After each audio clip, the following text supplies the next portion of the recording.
അരയങ്കാവ് ഭഗവതി ക്ഷേത്രത്തിൻ്റെ ഇന്ന് പ്രതിഷ്ഠാദിനാണ്. അതോടനുബന്ധിച്ച് മുമ്പ് നടന്നിട്ടുള്ളതും ഒക്കെ ഓർമ്മിപ്പിച്ചുകൊണ്ട് ഭഗവതിയെ നമസ്കരിച്ചുകൊണ്ട് ഇന്നത്തെ ഈ പ്രതിഷ്ഠാദിനത്തിൻ്റെ പ്രാധാന്യം ഉൾക്കൊണ്ടുകൊണ്ട് സത്സംഗവേദി സംഘടിപ്പിക്കുന്ന ഈ ഒരു പ്രഭാഷണ പരമ്പരയുടെ അല്ലെങ്കിൽ പ്രഭാഷണത്തിൻ്റെ തുടക്കം നമുക്ക് കുറിക്കാം. അതിന് ആദ്യം പ്രാർത്ഥനയോടുകൂടി ആരംഭിക്കാം. നന്ദന രതീഷ് പ്രാർത്ഥന ചൊല്ലി പരിപാടി ആരംഭിക്കും. പ്രാർത്ഥനതൻ പാതയിൽ പൂവികളായി വിരിയണം, പൂവിരിഞ്ഞ വീഥികൾ പുണ്യവീഥികളാകണം. പുണ്യവഴികളിലൂടെ നാം യാത്ര ഇന്നും ചെയ്യണം, പുണ്യവഴികളിലൂടെ നാം യാത്ര ഇന്നും ചെയ്യണം. യാത്ര ചെയ്യും വേളയിൽ ഈശ്വരനെ ഓർക്കണം, യാത്ര ചെയ്യും വേളയിൽ ഈശ്വരനെ ഓർക്കണം. ഈശ്വരനാണെൻ ബലം, ഈശ്വരനാണെൻ ധനം, ഈശ്വരനാണെൻ ബലം, ഈശ്വരനാണെൻ ധനം, ഈശ്വരനാണെൻ ധനം.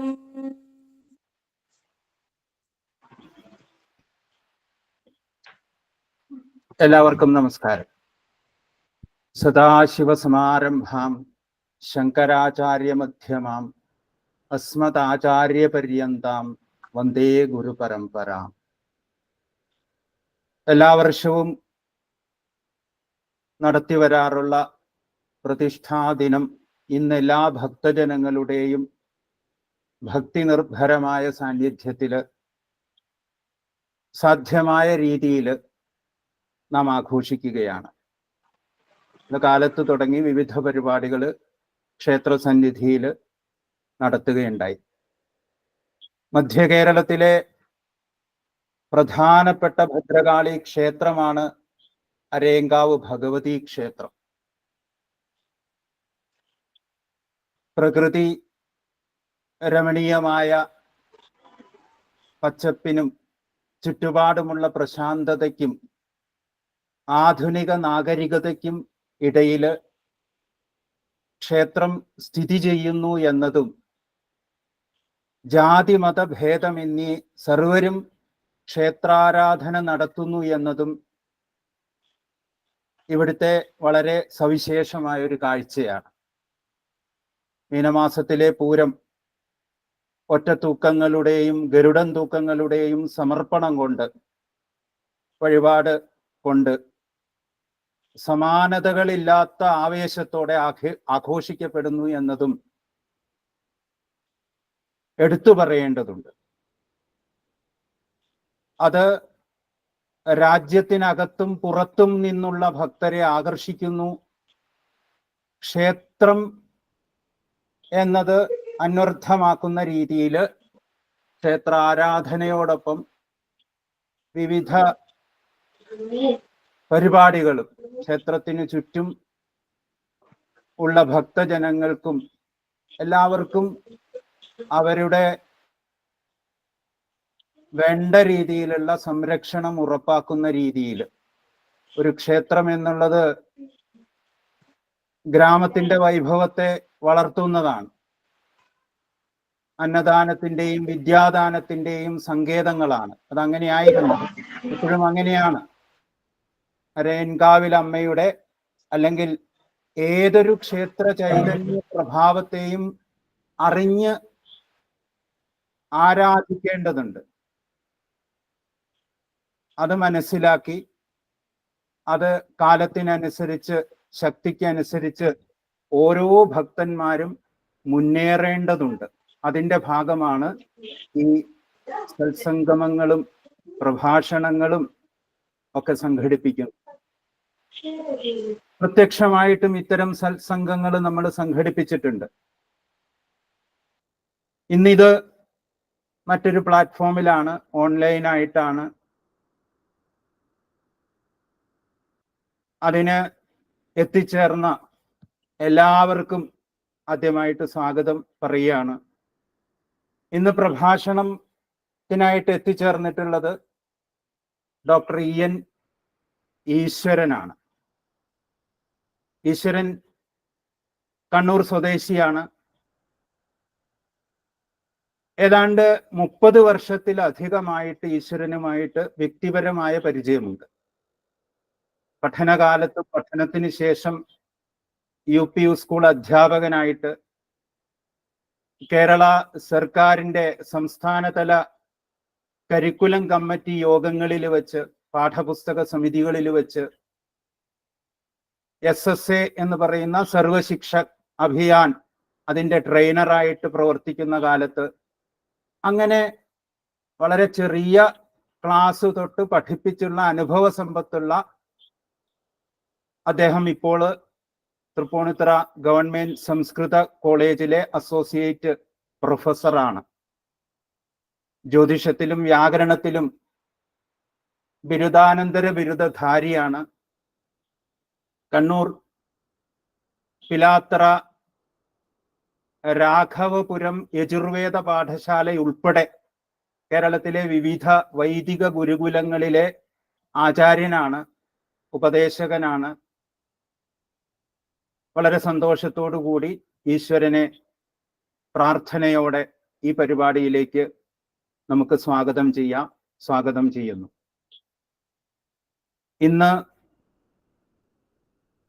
ഇവിടെ നന്ദി പറയുന്നത് ഭഗവതി സേവാ സംഘം പ്രസിഡന്റ് MM സുരേന്ദ്രനാണ്.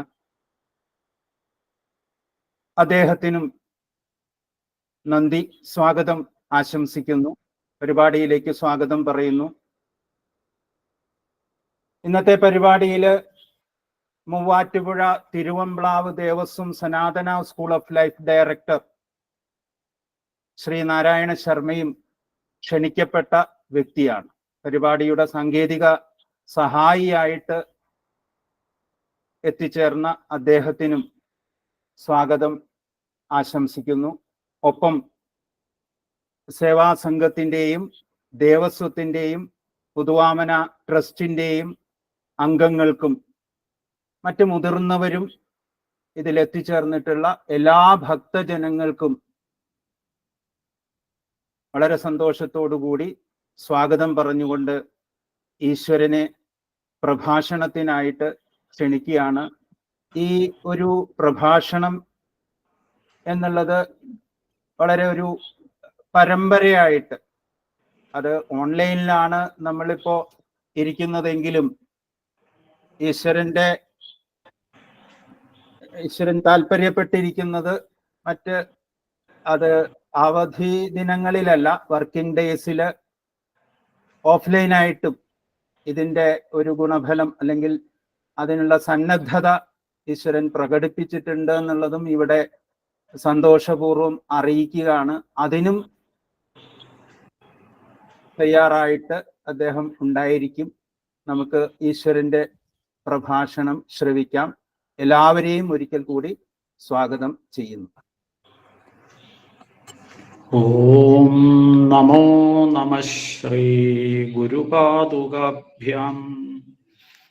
കാളി മഹാകാളി ഭദ്രകാളി നമോസ്തുതേ. കുലം ച കുലധർമ്മം ച മാം പാലയ പാലയ. കാളീം മേഘസമപ്രഭാം ത്രിനയനാം വേതാളകണ്ഠസ്ഥിതാം. ഖഡ്ഗം ഖേടകപാലദാരികശിരധൃത്വാ കരാഗ്രേഷു ച ഭൂതപ്രേതപിശാചമാതൃസഹിതാം മുണ്ഡസ്രജാലങ്കൃതാം. വന്ദേ ഘോരമസൂരികാദിവിപദാം സംഹാരിണീം കാളികാം.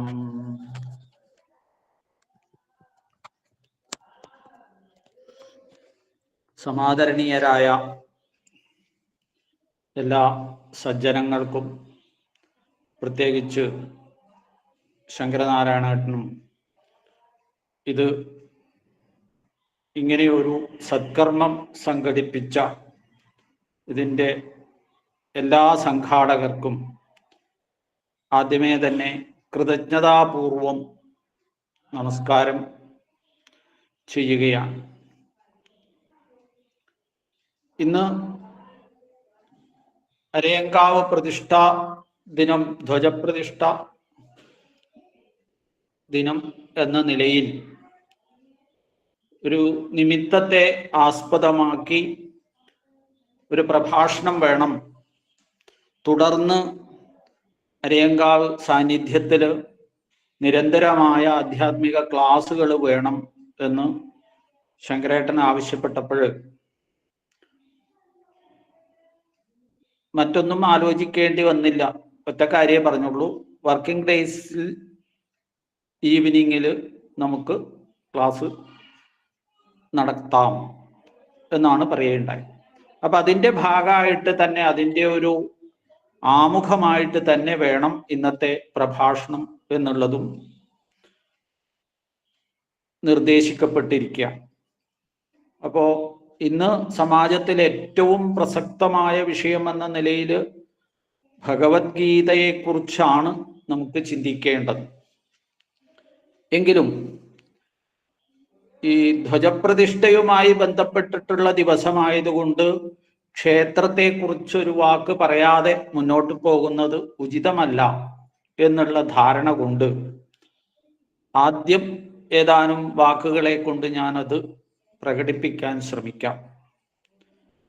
ഒരു ക്ഷേത്രം എന്ന് നമ്മൾ പറയുമ്പോൾ ആ ശബ്ദത്തിന്, ക്ഷേത്രം എന്ന ശബ്ദത്തിന്റെ അർത്ഥം നിരവധിയാണ്.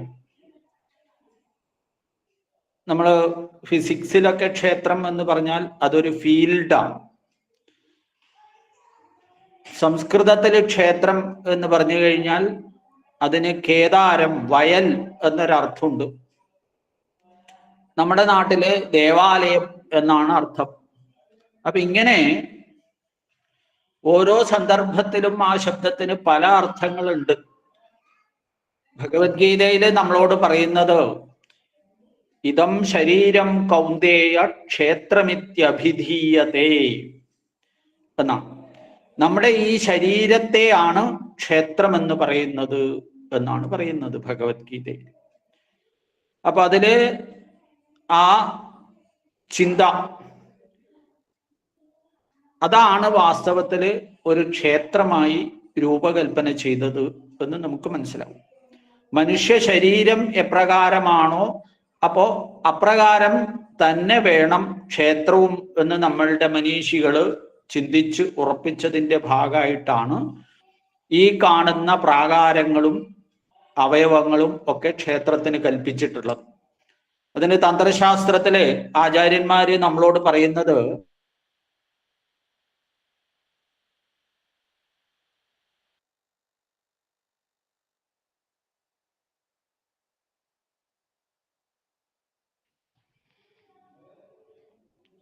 ബാഹുശ്ചൈവാർദ്ധമണ്ഡലം മഹാമണ്ഡപം കുക്ഷി സ്യാത് പ്രാകാരം ജാനുജംഘയോ ഗോപുരം ദേവപാദം സ്യാത് യദ്യേതേ ലക്ഷണം ശുഭം എന്നാണ് പറയുന്നത്. അതായത് ഒരു പൂർണ്ണ അംഗത്തോടു കൂടിയ ക്ഷേത്രം മനുഷ്യ ശരീരത്തിലെ എങ്ങനെയാണോ ഓരോ അവയവ വിന്യാസവും ഉള്ളത് അതുപോലെയാണ്. അതിൻ്റെ ഗർഭഗൃഹം, ശ്രീകോവിൽ എന്ന് പറയുന്നത് ശിരസാണ്. അന്തരാളം, ഇടയിലുള്ള സ്ഥലം, അത് മുഖമാണ്. അതുപോലെ മണ്ഡപം, അത് ഗളമാണ് എന്നിങ്ങനെ ഓരോ അവയവങ്ങളെയും പറഞ്ഞു പറഞ്ഞു വന്നിട്ട് മഹാമണ്ഡപം കുക്ഷിസ്യ എന്ന് പറയുന്നു. വലിയ മണ്ഡപം കുക്ഷിയാണ്, വയറാണ്, പുറത്തെ പ്രദക്ഷിണപഥം, ബലിക്കല്ലോട് കൂടിയിട്ടുള്ള ആ ഭാഗം. അതുപോലെ തന്നെ ഗോപുരം ദേവപാദം സ്യാത് പ്രാകാരം ജാനുജംഘയോ, പ്രാകാരം ഏറ്റവും പുറത്തെ മതില്, അത് ജാനുവും ജാനു എന്ന് പറഞ്ഞു കഴിഞ്ഞാല് കണങ്കാല്, കാൽമുട്ട്. ജംഘ പറഞ്ഞു കഴിഞ്ഞാൽ കണങ്കാല്. അപ്പൊ അങ്ങനെ ഗോപുരം ദേവപാദം സ്യാത്, ഗോപുരം ദേവപാദമാകുന്നു എന്നാണ് പറഞ്ഞത്. അപ്പൊ അങ്ങനെ നോക്കിക്കഴിഞ്ഞാൽ നമ്മള് ഓരോ മനുഷ്യൻ സാധാരണഗതിയിൽ പടിഞ്ഞ് ഇരുന്ന് കഴിഞ്ഞാൽ എങ്ങനെ ഇരിക്കുമോ അതേപോലെയാണ് അത്. ഒരു ദ്വിമാന ചിത്രമായിട്ട് പേപ്പറിലേക്ക് വരച്ചു കഴിഞ്ഞാൽ എങ്ങനെയായിരിക്കും അതുപോലെയാണ് ഈ ക്ഷേത്രത്തിന്റെ മാതൃക എന്ന് നമ്മൾ മനസ്സിലാക്കണം. ആ മാതൃകയില് ക്ഷേത്രത്തില് ധ്വജം എന്ന് പറയുന്നത് വളരെ പ്രധാനപ്പെട്ട ഒരു അവയവമാണ്. അതിനെയാണ് ലിംഗം എന്ന് പറയുക. സാധാരണ ലിംഗം എന്ന് സംസ്കൃതത്തിൽ പറഞ്ഞാല് തിരിച്ചറിയാനുള്ള മാർഗം എന്നാണ് അതിന്റെ അർത്ഥം, അടയാളം എന്നാണ് അർത്ഥം. അത് വ്യവഹാരത്തിലൊക്കെ അങ്ങനെയാണ്. നമ്മൾ പുല്ലിംഗം സ്ത്രീലിംഗം എന്നൊക്കെ പറയുന്നത് പുരുഷനെ തിരിച്ചറിയാനും സ്ത്രീയെ തിരിച്ചറിയാനും ഒക്കെയുള്ള അവയവങ്ങളാണ്. ഇതേപോലെ ക്ഷേത്രത്തിന്റെ അടയാളമാണ് ഈ ധ്വജം എന്ന് പറയുന്നത്. ആ ധ്വജം നോക്കിയാൽ അറിയാം ക്ഷേത്രം ആരുടെ ക്ഷേത്രമാണ്. ആ ധ്വജത്തിന്റെ സ്തംഭത്തിന്റെ മുകളിലുള്ള വാഹനം കണ്ടാൽ അറിയാം. അതുപോലെ ധ്വജത്തിന്റെ ഉയരം, അതിൻ്റെ മറ്റ് അവയവങ്ങള്, ഇതൊക്കെ കാണുമ്പോൾ നമുക്ക് ദേവൻ എത്ര ഉയരമുള്ളതാണ്, വിഗ്രഹം എത്ര ഉയരമുള്ളതാണെന്ന് പോലും നമുക്ക് ഈ ഒറ്റ ധ്വജസ്തംഭം കൊണ്ട് സമ്പൂർണമായ ക്ഷേത്രത്തിന്റെ അളവും കിട്ടും. അത്രമാത്രം പ്രാധാന്യം ധ്വജത്തിനുണ്ട്. ഈ ധ്വജ ഉത്സവ സമയത്താണ് സാധാരണ ഉപയോഗിക്കുക. ഉത്സവ സമയത്ത് കൊടിക്കൂറ, സത്വരജസ്തമോ ഗുണാങ്കിതമായ കൊടിക്കൂറ പൂജയോടുകൂടി ഉയർത്തി ഉത്സവം ആരംഭിച്ചു എന്ന് വിളംബരം ചെയ്യുക. പതാക ഉയർത്തി കഴിഞ്ഞാൽ പരിപാടി ആരംഭിച്ചു എന്നർത്ഥം. അതുപോലെ പരിപാടി കഴിഞ്ഞാൽ പതാക താഴ്ത്തുകയും ചെയ്യും, ധ്വജം താഴ്ത്തുകയും ചെയ്യും. ഈ സമ്പ്രദായമാണ് ക്ഷേത്രത്തില് എല്ലായിടത്തും ഉള്ളത്. അതിനെ ആധ്യാത്മികമായിട്ടും ഭൗതികമായിട്ടും ഒക്കെ അനവധി തലങ്ങളുണ്ട്. ഇന്നിപ്പോ ആ വിഷയത്തിലേക്കൊന്നും ഞാൻ കടക്കുന്നില്ല. ഇത്രയും പ്രധാനപ്പെട്ട ഒരു അവയവത്തെ ക്ഷേത്രത്തിൽ പ്രതിഷ്ഠിച്ചതിൻ്റെ ഓർമ്മ, അതിൻ്റെ അനുബന്ധം എന്ന നിലയിലാണ് നമ്മൾ ഇന്നിപ്പോ ഈ സംവാദത്തിലേക്ക്, ഈ ചർച്ചയിലേക്ക്, ഈ പ്രഭാഷണത്തിലേക്ക് പ്രവേശിച്ചിട്ടുള്ളത്. സ്വാഭാവികമായിട്ടും അപ്പോൾ നമുക്കറിയാം ഈ ക്ഷേത്രം എങ്ങനെയാണ് വികസിക്കുന്നത്. ഒരു ക്ഷേത്രം അതിൻ്റെ ചൈതന്യം പ്രാപിക്കുന്നത് എങ്ങനെയാണ്? അപ്പൊ പറയും ആചാര്യ തപസ ആംനായ ജപേന നിയമേന ച ഉത്സവേന അന്നദാനേന എന്ന ക്രമത്തിലാണ് ഒരു ക്ഷേത്രത്തിന്റെ വൃദ്ധി 5 പ്രകാരത്തിലാണെന്ന് പറയും. അപ്പൊ അതില് അന്നദാനേന എന്ന ശബ്ദം കൊണ്ട് ദാനത്തെ ഉൾക്കൊണ്ടു. അതിന്റെ ഉപലക്ഷണമാണ് അന്നദാനം. എല്ലാവിധ ദാനങ്ങളും ക്ഷേത്രത്തിൽ ഉണ്ടാവണം. ഏറ്റവും പ്രധാനപ്പെട്ട 2-3 ദാനങ്ങൾ വളരെ പ്രധാനമാണ്. അതിലൊന്നാണ്, അത്യന്തം പ്രാധാന്യമുള്ള ഒന്നാണ് അന്നം നൽകുക എന്നുള്ളത്. വിശക്കുന്നവന് ആഹാരം കൊടുക്കുക എന്നതിൽ കവിഞ്ഞ് വേറൊരു ദാനമില്ല എന്ന കണക്കിലാണ് അതിനെ എടുത്തു പറഞ്ഞത്. രണ്ടാമത്തെ ക്ഷേത്രത്തിൽ നിന്നുണ്ടാവേണ്ട ദാനം എന്താണെന്ന് ചോദിച്ചാൽ അത് വിദ്യാദാനമാണ്. വിദ്യാദാനം, ക്ഷേത്രത്തിൽ വിദ്യ ദാനം ചെയ്യണം. എന്താണ് വിദ്യ എന്ന് പറഞ്ഞാല്? അത് ആധ്യാത്മിക വിദ്യയാണ്. പരാവിദ്യയും അപരാവിദ്യയും, ഇത് രണ്ടും, ഭൗതികമായ വിദ്യയും ആധ്യാത്മികമായ വിദ്യയും ക്ഷേത്രത്തിൽ നിന്ന് നൽകണം. അതാണ് ക്ഷേത്രത്തിന്റെ ഉത്തരവാദിത്വം. അതില് ആയോധനമുറ വരെ നമ്മൾ ക്ഷേത്രത്തിൽ നിന്ന് കൊടുത്തിരിക്കണം. അതാണ് അതിന്റെ അർത്ഥം. യജുർവേദം മുതലായിട്ടുള്ള വേദങ്ങൾ പഠിപ്പിക്കുന്നത് പോലെ തന്നെ, ആംനായ ജപം ചെയ്യുന്നത് പോലെ തന്നെ പ്രാധാന്യമുണ്ട് ഈ വിദ്യാദാനത്തിന്. അപ്പൊ അവിടെ ഉപവേദമായ ധനുർവേദത്തെ പോലും അഭ്യസിപ്പിച്ചിരുന്ന കളരിയാണ് ക്ഷേത്രം എന്ന് നമ്മൾ മനസ്സിലാക്കണം.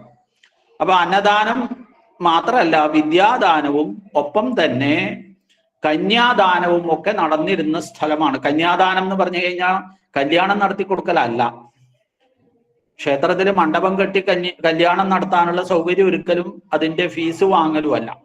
മറിച്ച് ആ ക്ഷേത്ര പരിധിയിൽ, ഒരു ക്ഷേത്രത്തിന് ഒരു പരിധി ഉണ്ടാവും. ഒരു ഗ്രാമക്ഷേത്രം എന്ന് പറയുന്നത് ആ ഗ്രാമത്തിന്റെ ഒരു അളവ് കൽപ്പിച്ചിട്ടുണ്ടാവും. ആ ഗ്രാമപരിധിയിൽപ്പെട്ട കന്യകമാരെ വിവാഹം ചെയ്ത് അയക്കുക നേരത്തിനും കാലത്തിനും.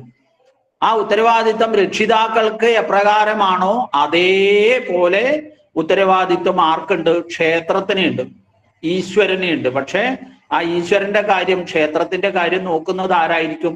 ക്ഷേത്രേശന്മാരോ അല്ലെങ്കിൽ സമിതികളോ ആയിരിക്കും. അപ്പൊ ആ സംഘത്തിന് ആ ചുമതലയുണ്ട്. ഇത് വളരെ പ്രധാനപ്പെട്ട 3 ദാനാണ്. അതിൽ വിദ്യാദാനത്തിൽ പെട്ടതാണ് ഈ പറയുന്ന സംസ്കൃത വിദ്യകള്, 64 കലകളും ഉൾപ്പെടുന്ന വിദ്യകൾ. അതില് ഏറ്റവും പ്രധാനമാണ് ആധ്യാത്മികവും ഭൗതികവുമായ ഉയർച്ചക്ക് ഏറ്റവും പ്രാധാന്യം നൽകുന്നതാണ് ഭഗവത്ഗീത എന്ന് പറയുന്നത്. അപ്പൊ ആ ഗീത പഠിപ്പിക്കുക എന്നുള്ളത് ഈ വിദ്യാദാനത്തിൽ ഏറ്റവും മഹത്തായ ഒരു സംഗതിയാണ് എന്നാണ് ചുരുക്കി പറഞ്ഞതിന്റെ അർത്ഥം. അപ്പൊ ഇവിടെ ഭഗവത്ഗീത എന്ന ശബ്ദം തന്നെ ഗീതയെ നമുക്ക് മനസ്സിലാക്കാൻ വേണ്ടി ഉപയോഗിച്ചതാ. ഭഗവതാ ഗീത എന്നാണ്, ഭഗവാനാൽ പാടപ്പെട്ടത് എന്നാണ്. ഇനി ഭഗവതഃ ഗീത എന്ന് പറഞ്ഞാലും ഭഗവാന്റെ ഗീതയായാലും കുഴപ്പമൊന്നുമില്ല. ഗീത എന്ന് പറഞ്ഞാൽ പാട്ട് എന്നുള്ള അർത്ഥത്തിൽ. അങ്ങനെ പല വിധത്തിലും ഈ ഭഗവത്ഗീതയെ നമുക്ക് വ്യാഖ്യാനിക്കാം. ഭഗവാൻ തന്നെയാണ് ഗീത എന്നും നമുക്ക് വ്യാഖ്യാനിക്കാം. അപ്പോ ഭഗവത്ഗീത എന്ന് പറഞ്ഞാൽ അത്രമാത്രം പ്രാധാന്യമുള്ള ഒന്നാണ് എന്ന് നമ്മൾ മനസ്സിലാക്കേണ്ടതുണ്ട്. ആ ഭഗവത്ഗീത എന്താണ്, എങ്ങനെയാണ് എന്ന് മനസ്സിലാക്കാൻ ആദ്യമായി നമ്മൾ അതിൻ്റെ ഗ്രന്ഥത്തിലേക്ക് പ്രവേശിക്കുമ്പോൾ 8 മംഗളപദ്യങ്ങൾ അതിൻ്റെ ആമുഖത്തിൽ കാണാം. ചിലതിൽ 9 എണ്ണം കാണാം.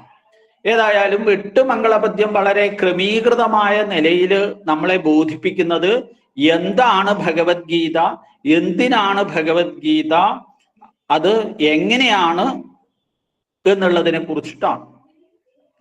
അപ്പൊ ഇവിടെ നോക്കിക്കോളൂ, 1-ാമത്തെ പദ്യം തന്നെ അത്ര മനോഹരമായിട്ട് രചിച്ചതാണ്. ഈ പദ്യം രചിച്ചതൊക്കെ എത്രയോ കാലങ്ങളായി, നമുക്കറിയാം അതിനെക്കുറിച്ച്. അപ്പോ 1-ാമത്തെ പദ്യം എന്ന് പറയുന്നത് ബഹുപരിചിതമായ, അത്യന്തം പരിചിതമായ ഒരു പദ്യമാണ്. എല്ലാവരും കേട്ടിട്ടും ഉണ്ടാവും. ഓം പാർത്ഥായ പ്രതിബോധിതാം ഭഗവതാ നാരായണേന സ്വയം വ്യാസേന ഗ്രഥിതാം പുരാണമുനിനാ മധ്യേ മഹാഭാരതം അദ്വൈതാമൃതവർഷിണീം ഭഗവതീം അഷ്ടാദശാധ്യായിനീം അമ്പത്വാമനുസന്ധധാമി ഭഗവത്ഗീതേ ഭവദ്വേഷിണീം. അതിമനോഹരമായ ഒരു പദ്യം. അതിലെന്താണ് ഭഗവത്ഗീത എന്നാ പറയുന്നത്? പാർത്ഥായ പ്രതിബോധിത എന്നാണ് ആദ്യത്തെ ശബ്ദം. പാർത്ഥനായിക്കൊണ്ട് പ്രതിബോധിപ്പിക്കപ്പെട്ടതാണ് ഭഗവത്ഗീത. അതൊക്കെ ദ്വിതീയ വിഭക്തിയിലാണ്. ആകാരാന്ത സ്ത്രീലിംഗ ശബ്ദമാണ് ഗീത. അപ്പോ ദ്വിതീയ വിഭക്തിയിലാണ് പറഞ്ഞിരിക്കുന്നത്. അവസാനം അനുസന്ധധാമി എന്ന ക്രിയയിലേക്കാണ് എല്ലാം അന്വയിക്കുന്നത്. അനുസന്ധാനം ചെയ്യുന്നു എന്നാണ്. ഞാൻ വായിക്കുന്നു, കേൾക്കുന്നു എന്നൊന്നും അല്ല പറഞ്ഞിരിക്കുന്നത്. അതിനെ അനുസന്ധാനം ചെയ്യുന്നു. അനുസന്ധാനം എന്ന് പറഞ്ഞാൽ ഗവേഷണം എന്നുള്ള അർത്ഥമാണ്, റിസർച്ച്. അപ്പൊ അത്ര ഗംഭീരമായിട്ട് പഠിക്കണം. ഒരു പഠനത്തിന്റെ ഏറ്റവും ഉയർന്ന തലമാണല്ലോ റിസർച്ച് എന്ന് നമ്മൾ പറയുന്നത്. അത്രയും ഉയർന്ന തലത്തിൽ പഠിക്കേണ്ട ഒരു ഗ്രന്ഥമാണെന്നാണ് ആദ്യം തന്നെ പറഞ്ഞത്. അഹം അനുസന്ധധാമി, ഞാൻ അനുസന്ധാനം ചെയ്യുന്നു, അതിൻ്റെ കൂടെ തന്നെ നടക്കണു എന്നർത്ഥം. അപ്പോ പാർത്ഥായ പ്രതിബോധിത എന്ന വിശേഷണം കൊണ്ട് ഭഗവത്ഗീതയെ പറയുമ്പോൾ നമ്മൾ ഒരു കാര്യം മനസ്സിലാക്കുന്നുണ്ട്. എന്താ? പാർത്ഥനായിക്കൊണ്ട് പ്രതിബോധിക്കപ്പെട്ടതാണ് എന്നാണ്. ആരാ ഈ പാർത്ഥൻ എന്ന് പറഞ്ഞാല്? പൃഥുവിന്റെ പുത്രൻ, കുന്തിയുടെ പുത്രൻ അർജുനൻ. അപ്പൊ അർജുനന് വേണ്ടി പറഞ്ഞതാണ് അർജുനന് വേണ്ടി പറഞ്ഞതാണ് എന്ന് പറഞ്ഞപ്പോ നമുക്കെന്താ കാര്യം ഒന്ന് എടുത്ത വായിക്ക് ചിന്തിക്കാം. അപ്പൊ തന്നെയാണ് അതിന് മറുപടിയും പറയുന്നത്. ശ്രീശങ്കര ഭഗവത്പാദര് ഉപോദ്ഘാത ഭാഷ്യത്തില് അർജുനം നിമിത്തീകൃത്യ ആഹ ഭഗവാൻ വാസുദേവ എന്ന് പറയും. അർജുനനെ നിമിത്തമാക്കിക്കൊണ്ട് ഭഗവാൻ വാസുദേവൻ പറഞ്ഞു എന്നാ. അപ്പൊ എന്താ ഈ നിമിത്തീകൃത്യ എന്ന് പറഞ്ഞത്? അർജുനനെ മുന്നിൽ നിർത്തിയിട്ട് ബാക്കിയുള്ളവരെ ഉദ്ദേശിച്ചിട്ടാ പറയുന്നത്. സാധാരണക്കാരെ പാർത്ഥ ശബ്ദത്തിന് അപ്പൊ അവിടെ അർത്ഥം പറയേണ്ടത് പൃഥ്വിയുടെ പുത്രൻ എന്നർത്ഥം.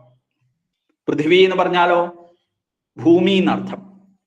അഥർവവേദത്തില് നമ്മളോട് പറയും മാതാ പൃഥ്വി പുത്രോഹം പൃഥിവ്യാഹ എന്ന്.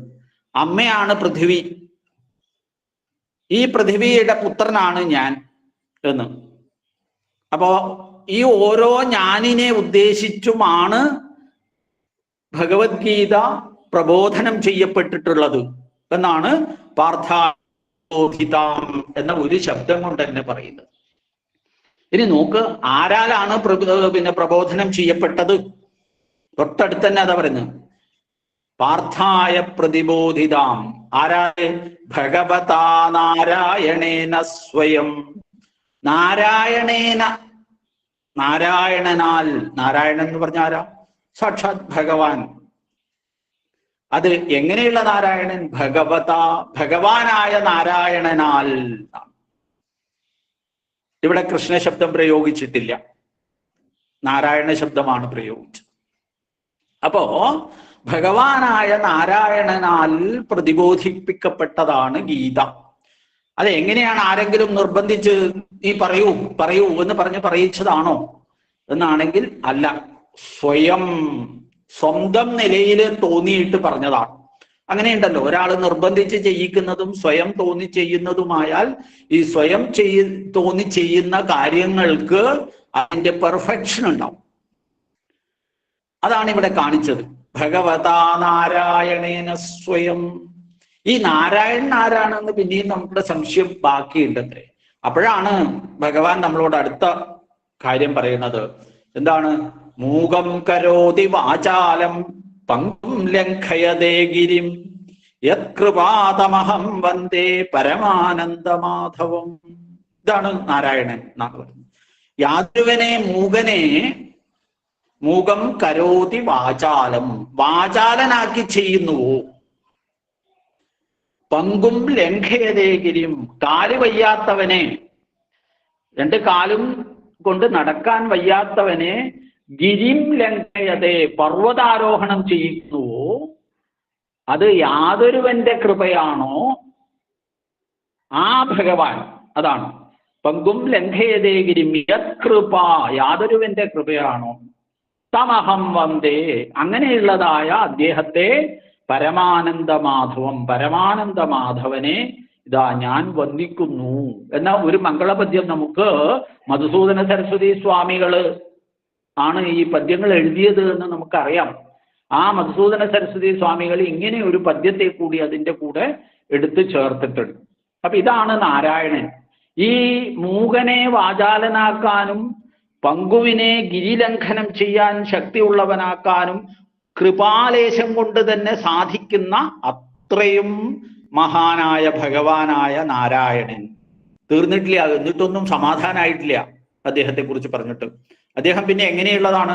പ്രപന്ന പാരിജാതായ സ്തോത്രവേത്രൈകപാണയേ ജ്ഞാനമുദ്രായ കൃഷ്ണായ ഗീതാമൃതദുഹേ നമാം.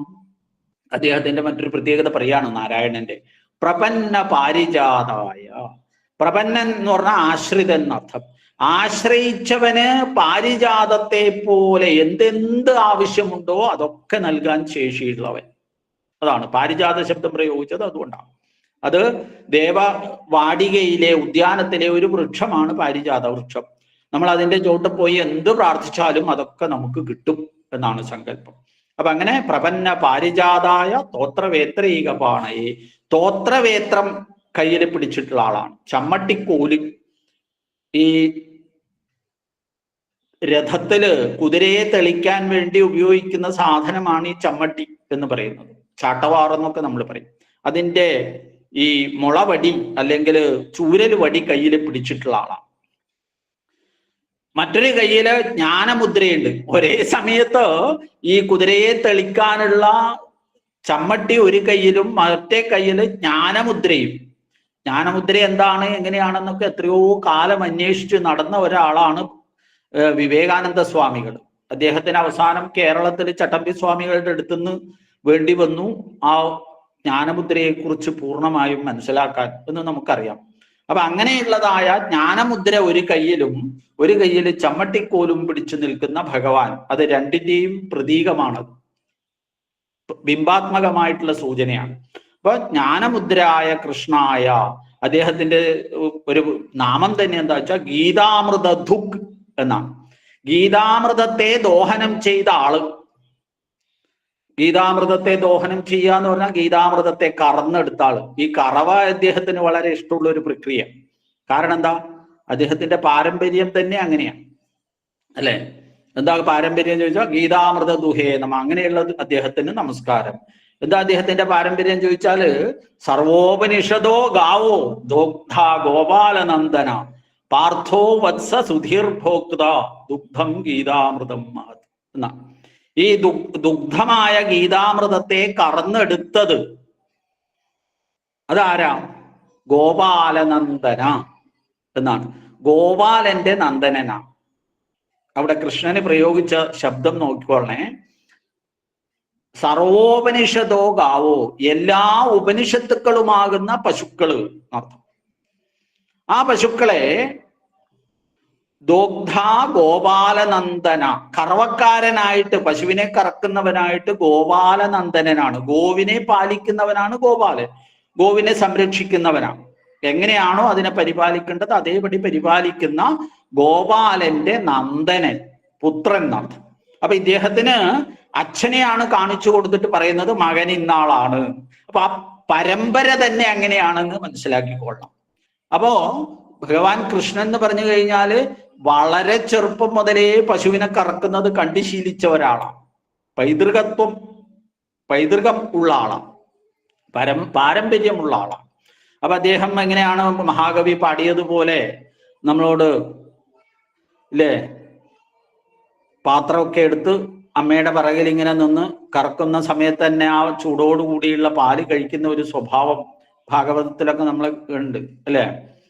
അപ്പൊ ആ ഒരു നിലയിലുള്ള ഭഗവാൻ ചെറുപ്പം മുതലേ ആ ശീലമുള്ള ആളാണ്. അതുകൊണ്ട് നന്നായിട്ട് കറവ അദ്ദേഹത്തിന് വശമുണ്ട്, കണ്ടും കേട്ടും ചെയ്തും വശമുണ്ട്. അതുകൊണ്ടാണ് ഗീതാമൃതം സർവ ഉപനിഷത്തുക്കളാകുന്ന പശുക്കളെ കറക്കാൻ വേണ്ടി കറവക്കാരനായി തയ്യാറായിട്ട് ഭഗവാൻ ഗോപാലനന്ദനൻ തയ്യാറായത്.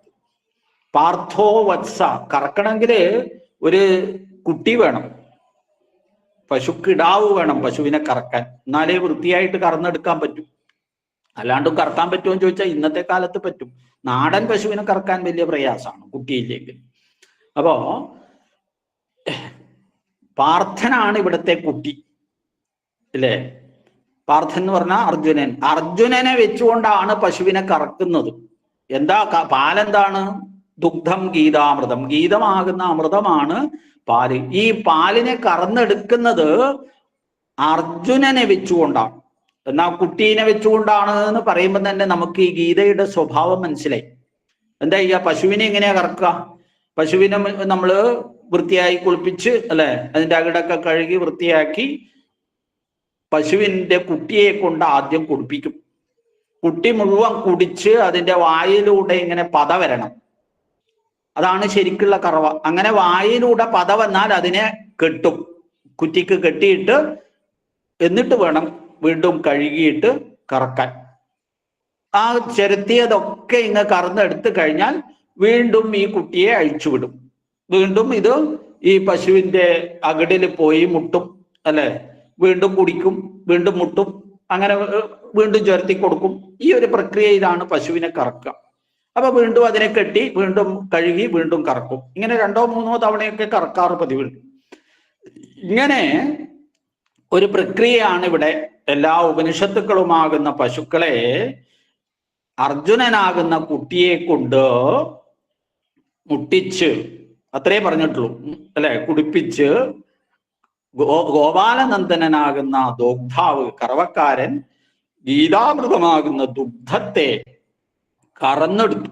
കറന്നെടുത്താ പോരെ, ഇതിന്റെ ഉപഭോക്താവ് ആരാണെന്നും കൂടെ പറയണ്ടേ. അപ്പൊ ആണ് പറഞ്ഞത് സുധീർ ഭോക്ത, സുധികളാണ് അതിന്റെ ഭോക്താവ്. ഗുണഭോക്താക്കള്, ഉപഭോക്താക്കള് എന്ന് പറയുന്നത്, കസ്റ്റമേഴ്സ് എന്ന് പറയുന്നത് ആരാണ്? പശുക്കുട്ടിയായിരിക്കാൻ വഴിയില്ല, കറവക്കാരനും ആയിരിക്കാൻ വഴിയില്ല. അവർക്കൊക്കെ ഗുണമുണ്ടാവും, ഇല്ല എന്നല്ല. പക്ഷെ ഉപഭോക്താവ് എന്ന ശബ്ദം കൊണ്ട് ഭോക്ത, അതിന്റെ ഉപഭോക്താവ് എന്ന നിലയിൽ അത് ആർക്കുള്ളതാണ്? അതൊരു മാർക്കറ്റിൽ വിൽക്കാനുള്ളതാണ്. അത് ആരാണെന്ന് ചോദിച്ചാൽ സുധി, ആ ഗീതാമൃതത്തെ പാലിനെ വാങ്ങുന്നവര് സുധികളായിരിക്കും.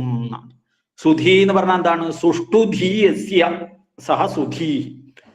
ധീ എന്ന് പറഞ്ഞാൽ ബുദ്ധി, സുഷ്ടുവായിട്ടുള്ള ധീ, സദ്ബുദ്ധി ഉള്ളവർക്കാണ് ആ ഗീത പറഞ്ഞിട്ടുള്ളത്. അപ്പൊ അതിന്റെ ഉപഭോക്താക്കള് സദ്ബുദ്ധികളാണ്. അപ്പൊ സദ്ബുദ്ധികളാണ് ഗീത പഠിക്കുകയും പഠിപ്പിക്കുകയും വായിക്കുകയും കേൾക്കുകയും ഒക്കെ ചെയ്യുന്നത്. ദുർബുദ്ധികളുടെ കയ്യിൽ കിട്ടിയാൽ അതെന്താവും? അത് പച്ചത്തെറിയാവും, അതുപോലെ അരട്ടുവാദമാവും, മറ്റു പലതുമാവും.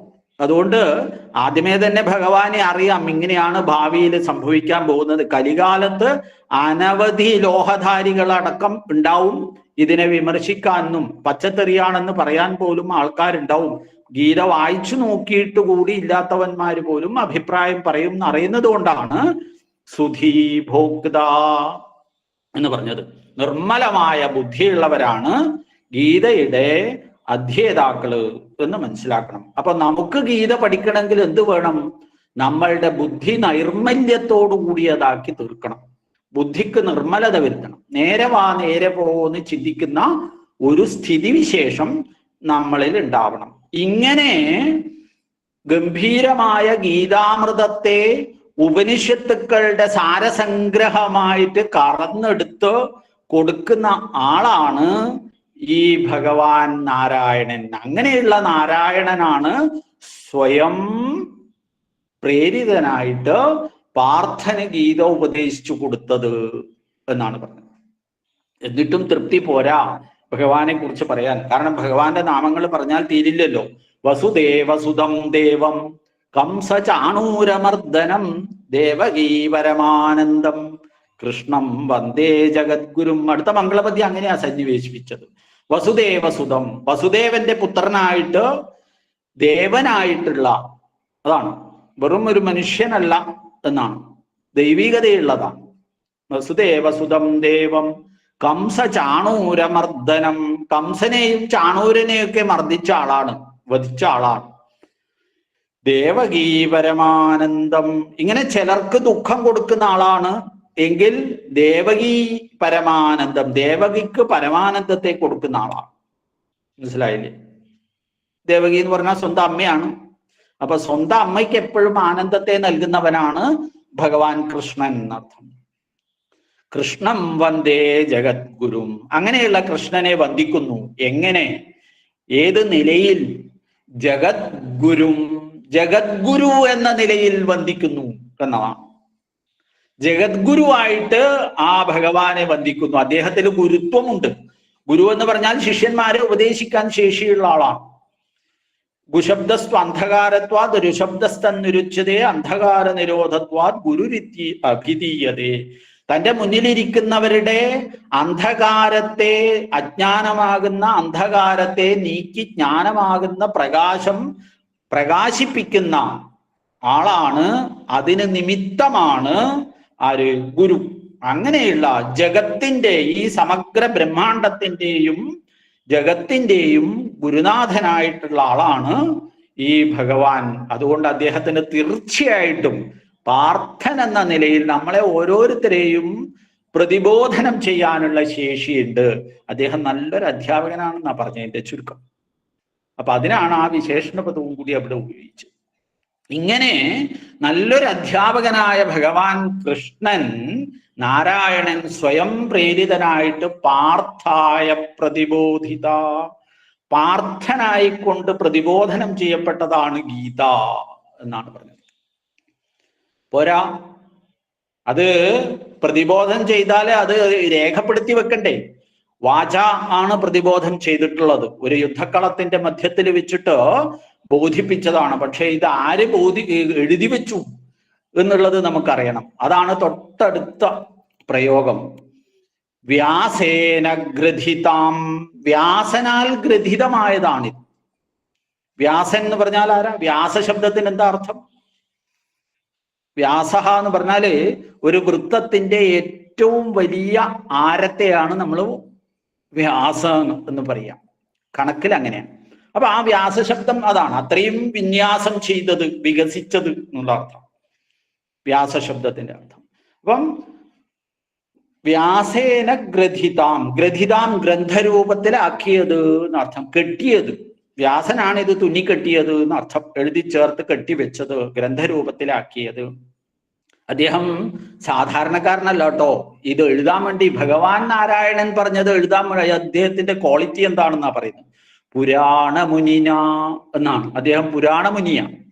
പുരാണങ്ങളൊക്കെ എഴുതി, 18 പുരാണങ്ങൾ എഴുതി ഒക്കെ എഴുതിയിട്ടുള്ള ആളാണ്. അപ്പൊ അത്രയും പ്രാമാണികനായിട്ടുള്ള ഒരാളാണ്. ഇതൊക്കെ വേണ്ട വിധത്തിൽ തോന്നുന്ന ആളാണ്. ഇത് മാത്രമല്ല, ഭഗവാൻ തന്റെ വിഭൂതി യോഗത്തിൽ പറയും, മുനീനാമപ്യഹം വ്യാസഃ, മുനിമാരിൽ ഞാൻ തന്നെയാണ് വ്യാസൻ എന്ന് ഭഗവാൻ ഗീതയില് വിഭൂതി യോഗത്തിലേക്ക് എത്തുമ്പോൾ പറയും. ഇപ്പൊ മനസ്സിലായില്ലേ? അപ്പൊ ഭഗവത്ഗീത പറഞ്ഞത് ഒരാളാണ്, കേട്ടതും അയാൾ തന്നെയാണ്, എഴുതിയെടുത്തതും അയാൾ തന്നെയാണ്. അപ്പൊ എങ്ങനെയാ അത് വന്നത്? പാണ്ഡവാനാം ധനഞ്ജയ എന്ന് വിഭൂതി യോഗത്തിൽ പറയും. പാണ്ഡവന്മാരിൽ ഞാൻ തന്നെയാണ് ധനഞ്ജയൻ എന്ന് പറയാം. അപ്പോ പറഞ്ഞു കൊടുത്ത കൃഷ്ണനും ഞാൻ തന്നെ, കേട്ട അർജുനനും ഞാൻ തന്നെ, അത് എഴുതിയെടുത്ത വ്യാസനും ഞാൻ തന്നെ എന്നാണ്. അപ്പൊ വ്യാസേന ഗ്രഥിതാം പുരാണമുനിന എന്നാണ്. ഈ വ്യാസന്റെ പ്രത്യേകത എന്താണ് എന്ന് അടുത്ത മംഗളപദ്യത്തിൽ നമ്മളെ ഓർമ്മിപ്പിക്കുവാണ്. നമോസ്തുതേ വ്യാസ വിശാലബുദ്ധേ ഭുല്ലാരവിന്ദായത പത്രനേത്ര യേന ത്വയാ ഭാരതതൈലപൂർണ്ണ പ്രജ്വാലിതോ ജ്ഞാനമയ പ്രദീപ. ഇതാണ് വ്യാസൻ. എന്താ അത്? ഹേ വ്യാസ വിശാലബുദ്ധേ, സംബോധനയാണ്. വിശാല ബുദ്ധി എന്ന ശബ്ദത്തിന്റെ സംബോധനം. വിശാലമായ ബുദ്ധിയോടുകൂടിയവനെ എന്ന് വിളിക്കാം. അപ്പൊ വ്യാസൻ എങ്ങനെയുള്ള ആളാ? വിശാല ബുദ്ധിയാണ്. അദ്ദേഹത്തിന്റെ ബുദ്ധി അങ്ങനെ പരിമിതമല്ല, അത്യന്തം വിപുലമായ ബുദ്ധിവൈഭവത്തോടു കൂടിയ ആളാണ്. നമോസ്തുതേ വ്യാസ വിശാല ബുദ്ധേ. പിന്നെന്താ അദ്ദേഹത്തിന്റെ പ്രത്യേകത എന്ന് ചോദിച്ചാൽ, ഭുല്ലാരവിന്ദായത പത്രനേത്ര. അദ്ദേഹത്തിന് കണ്ണ് ഒരു പ്രത്യേകതയുണ്ട് എന്നാണ്. എങ്ങനെയാണ്? ആയത പത്രനേത്ര, ആയതമായ പത്രം പോലെയുള്ള നേത്രം. എന്തിന്റെ ആയുധമായ പത്രം എന്നാണ്? ഭുല്ലാരവിന്ദം, പ്രഫുല്ലമായ, വികസിതമായ, വികസിച്ചതായ, വിടർന്നു നിൽക്കുന്നതായ താമരയുടെ അരവിന്ദം, ഭുല്ലാരവിന്ദം. അതിൻ്റെ ആയതമായ വിശാലമായ നിവർന്നു കിടക്കുന്ന എന്താണ്? പത്രം. അതിന് തത്തുല്യമായ കണ്ണോട് കൂടിയവനാണ് ഭഗവാൻ വ്യാസൻ. അപ്പോ കണ്ണ് നല്ല വലിപ്പുണ്ട്. അതുകൊണ്ട് എന്താണ്? കാഴ്ചക്ക് സൗകര്യം കൂടും, ഒന്നും വിട്ടുപോവാതെ കാണാം. അതാണ് പറഞ്ഞത്. ഒരു സംഗതി പോലും വിട്ടുപോവാതെ കണ്ടെടുക്കാനാവുന്ന ആളാണ് ഈ വ്യാസൻ എന്ന് കാണിക്കുകയാണ് ആ പദ്യത്തിലൂടെ. അപ്പൊ നമോസ്തുതേ വ്യാസ വിശാല ബുദ്ധി.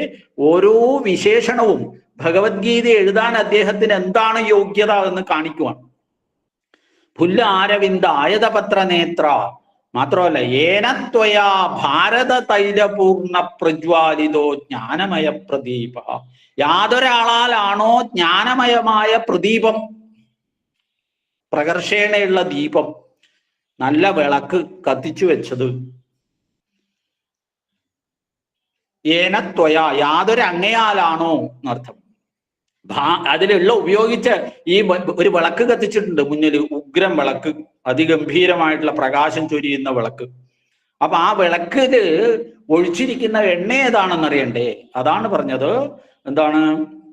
ഏനത്വയാ ഭാരത തൈലപൂർണ്ണ പ്രജ്വാലിത.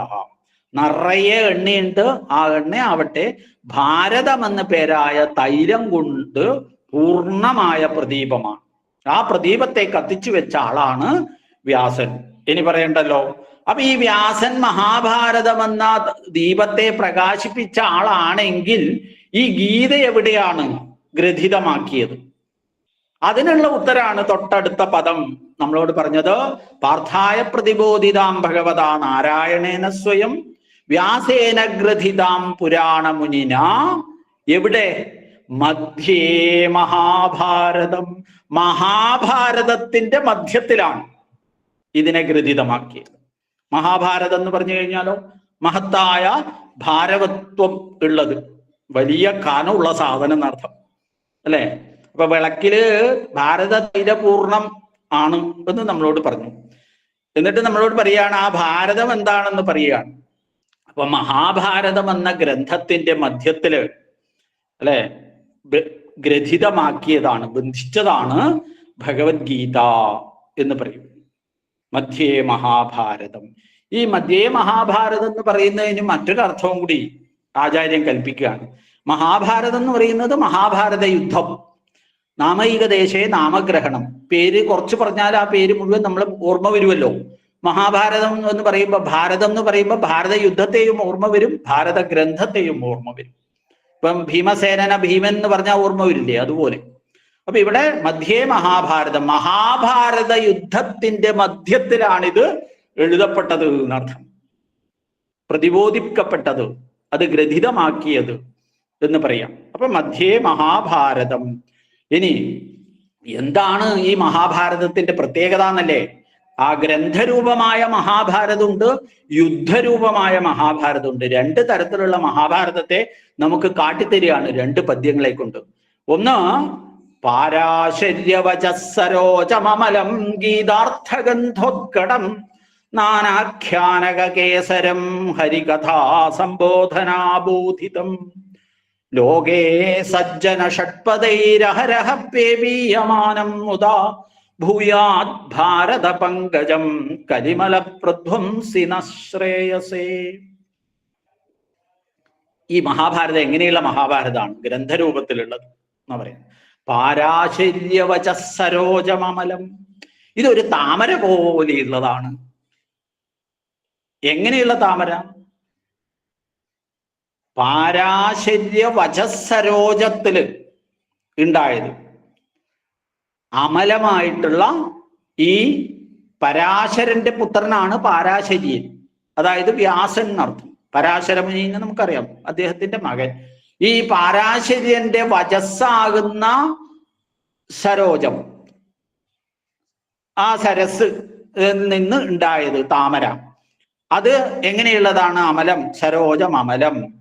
പിന്നെയോ പാരാശര്യവച സരോജമമലം ഗീതാർത്ഥഗന്ധോത്കടം. ആ താമരയുടെ ഉത്കടമായ ഒരു ഗന്ധം ഉണ്ട്. അതേതാണെന്ന് ചോദിച്ചാൽ ഗീതാർത്ഥം ആണ് അതിന്റെ ഗന്ധം. ഈ മഹാഭാരതം എന്ന ഗ്രന്ഥരൂപത്തിലുള്ള ഈ താമരയുടെ മണം എന്ന് പറയുന്നത്, ജനങ്ങളെ അതിലേക്ക് ആകർഷിക്കുന്നത് എന്ന് പറയുന്നത് ഈ ഗീതാർത്ഥമാണ്, ഭഗവത്ഗീതയുടെ സാരമാണ് എന്ന് മനസ്സിലാക്കേണ്ടതുണ്ട് പറയാം. ഇനിയോ അത് എങ്ങനെയാണ്? താമരയിൽ എന്തൊക്കെ ഉണ്ടാവും അതൊക്കെയാ പറയുന്നത്. നാനാഖ്യാനക കേസരം. താമരയാണെങ്കിൽ അതിന് ഒരുപാട് കേസരങ്ങൾ ഉണ്ടാവണം. മഹാഭാരതമാവുന്ന താമരയുടെ കേസരങ്ങൾ എന്താന്ന് ചോദിച്ചാൽ അതിന്റെ വ്യാഖ്യാന ശതങ്ങളാണ്, നൂറുകണക്കിന് വ്യാഖ്യാനങ്ങളാണ്. മനസ്സിലായില്ലേ? അപ്പം വ്യാഖ്യാനങ്ങളാകുന്ന അതിന്റെ കേസരങ്ങൾ, നാനാഖ്യാനക കേസരം. പിന്നെയോ ഹരികഥാ സംബോധനാ ബോധിതം. ഹരികഥ എന്ന നിലയിൽ, ഹരികഥയെ സംബോധനം ചെയ്ത് ബോധിപ്പിക്കുന്ന നിലയിലുള്ളതാണത്.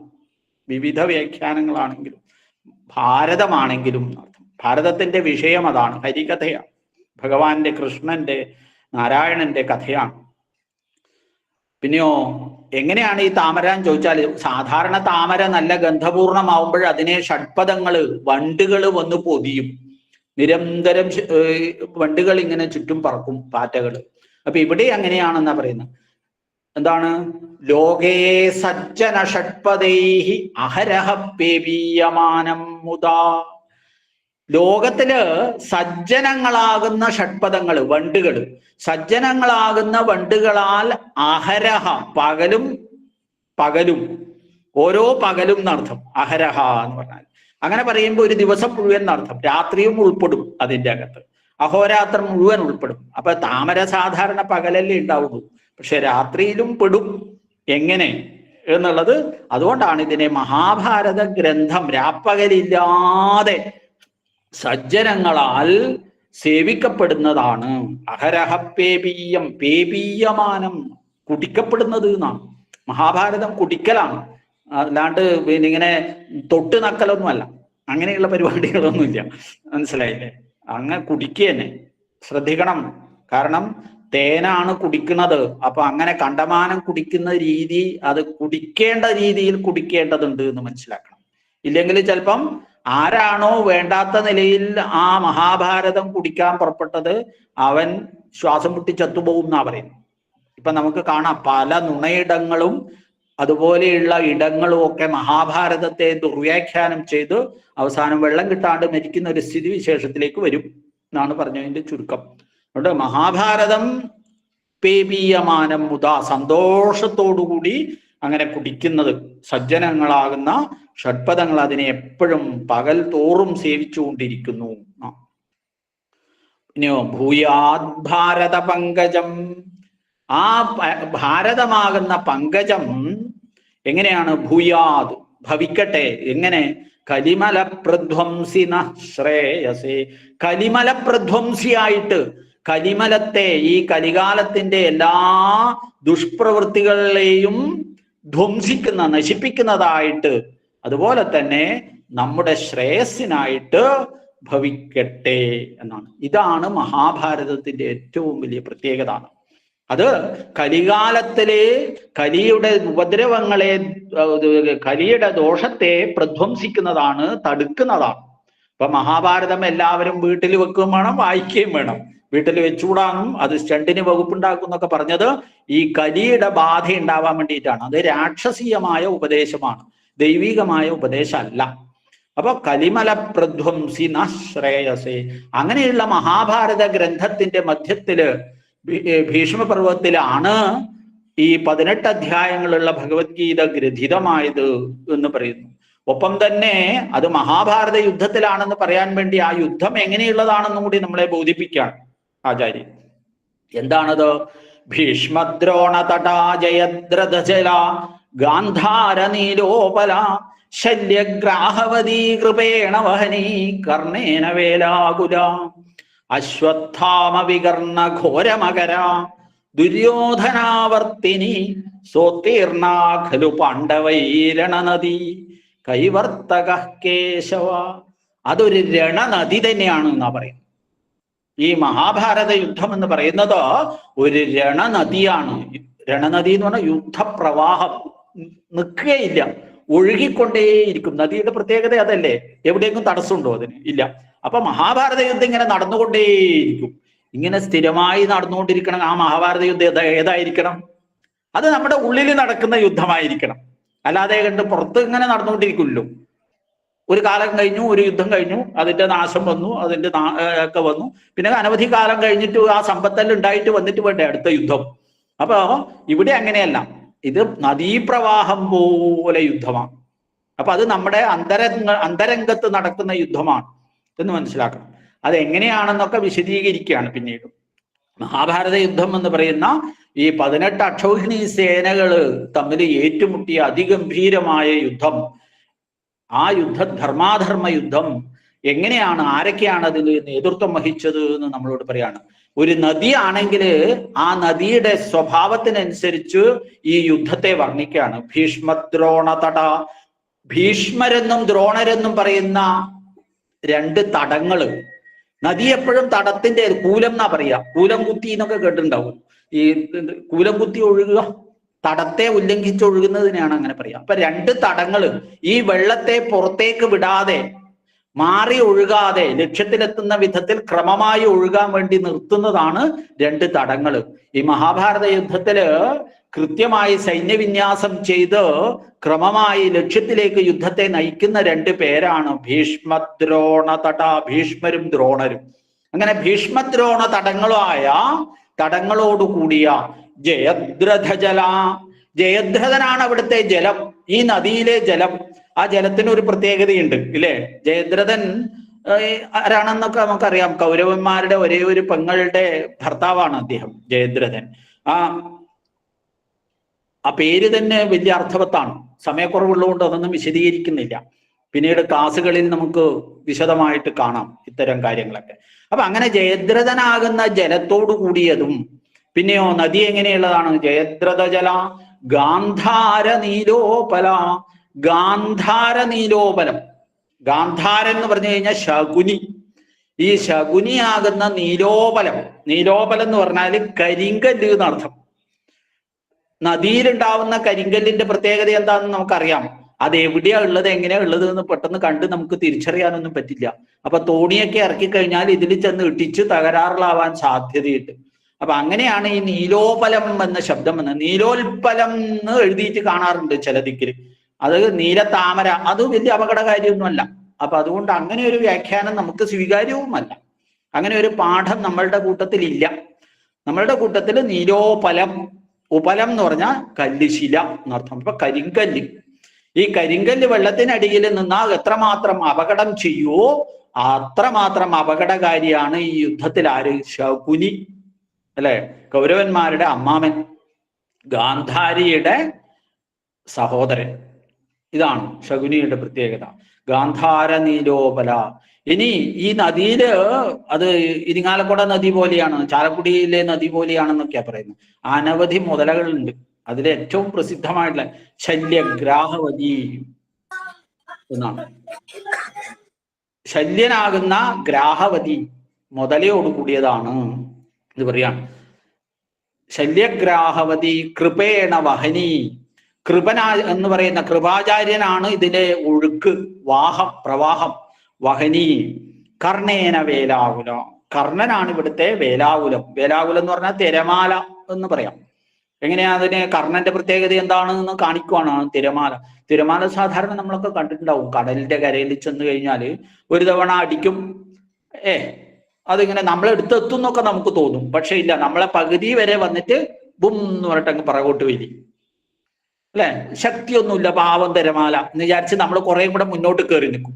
അപ്പോഴായിരിക്കും അടുത്തൊരു വരവുണ്ടാവുക. സകലതും കുലുക്കി മറിച്ച് പൂഴിയോടുകൂടി മണലോടുകൂടി വന്ന് അടിച്ച് നമ്മളുടെ തലക്ക് മുകളിൽ ഉയർന്ന് നമ്മളെയും കൊണ്ടങ്ങ് പോകുന്ന വിധത്തിലുള്ള തിരമാല രണ്ടാമത്തെ തിരമാലയായിരിക്കും. ഇതേപോലെയാണ് ശരിക്കും ആരുടെ പ്രവൃത്തി?